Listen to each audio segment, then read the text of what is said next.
Because people like this, you think that they would go about things with dignity when it comes to divorce and settlements and things like this. They say that when you have to cut ties with people, whether it be in business, whether it has to be in marriage, when money's involved, that is when you see people's true colors.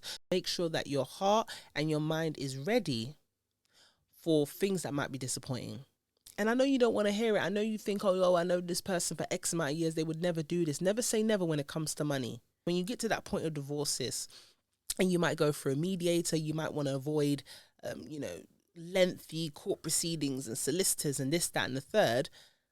Prepare yourself for disappointment. Have you ever mentioned anything that you have as an asset that isn't necessarily his, that you would have accumulated in your life? Especially if you've got old, aging parents, you need to be very careful about someone that hasn't come from where you've come from or hasn't accumulated what you have in life.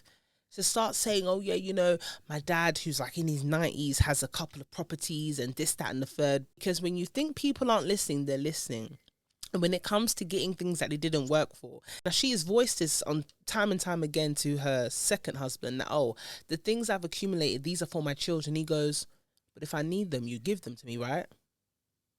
Now, of course, since you're sitting there thinking, I don't understand why I'm having to say this again, the woman said that the things accumulated in her first marriage are dedicated for her children. And he said, but if I need it, would you give it to me? Now, you have to be very careful as well.